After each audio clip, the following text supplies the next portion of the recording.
आज मैं आपको श्री राम की शपथ के बारे में बताऊंगा। एक बार की बात है, गोस्वामी तुलसीदास जी अवध में थे। वे सरजू नदी में स्नान करने आए। जब वे नदी में उतरकर अंदर की ओर जा रहे थे, उसी समय एक महिला भी वहां स्नान करने पहुंची। उसे जल्दी स्नान करना था। उसने तुलसीदास जी को देखकर प्रणाम किया और कहा, बाबा जी, मुझे शीघ्र स्नान करना अनिवार्य है। आप उस ओर मुख कर नदी में खड़े हो जाइए। आपको आपके राम जी की शपथ है, जब तक मैं ना कहूँ आप न पीछे मुड़कर देखेंगे न नदी से बाहर निकलेंगे। गोस्वामी जी ने भी उन महिला को आश्वासन दे नदी में महिला की ओर पीठ घुमाकर खड़े हो गए। कड़ाके की ठंड पड़ रही थी। महिला जल्दी जल्दी नहाकर भागी। जल्दबाजी में वह महिला गोस्वामी जी को पीछे मुड़ने व बाहर निकलने को कहना भूल गई। इस कारण गोस्वामी जी घंटों नदी में ही रह गए। जब इतनी देर हो गई और गोस्वामी जी मंदिर नहीं पहुँचे, तब लोग हर तरफ उन्हें ढूंढने लगे। ढूंढते ढूंढते पता चला कि गोस्वामी जी स्नान करने गए थे, तब से अभी तक वापस नहीं आए हैं। उनके साथ के लोग सरयू नदी के किनारे जा पहुँचे। उन्होंने वहाँ पाया कि गोस्वामी जी नदी में खड़े हैं।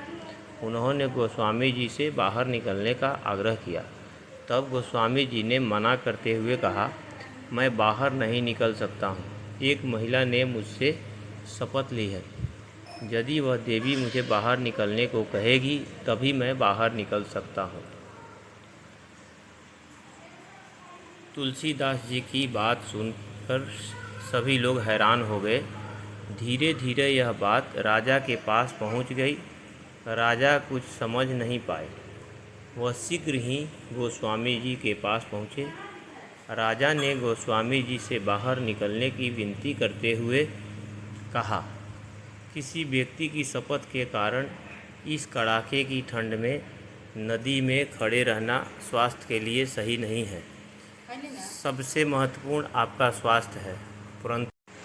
परंतु गोस्वामी जी ने उन्हें मना करते हुए बताया कि मेरे से कहीं अधिक मेरे प्रभु राम का नाम महत्वपूर्ण है।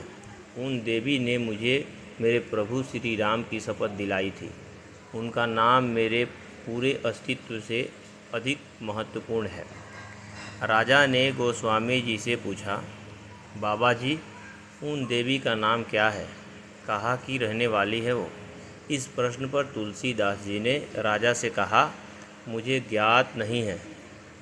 तब राजा ने पूरे अवध में ढोल बजवाकर उन महिला को शीघ्र सरजू नदी के तीर पर उपस्थित होकर गोस्वामी जी को शपथ मुक्त करने का आदेश दिया।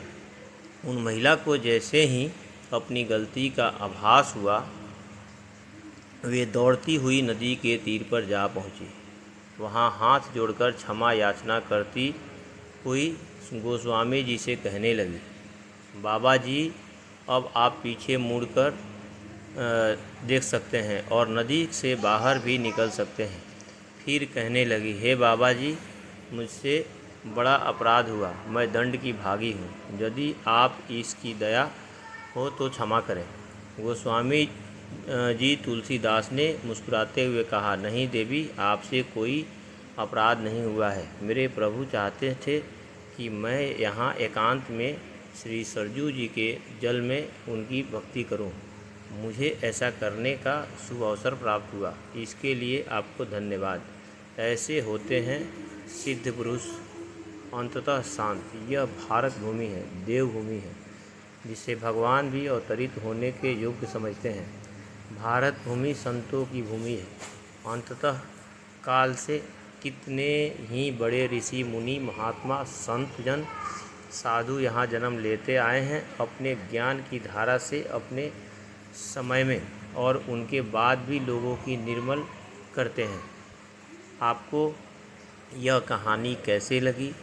अगर अच्छी लगी तो लाइक कमेंट करें और सपोर्ट करें।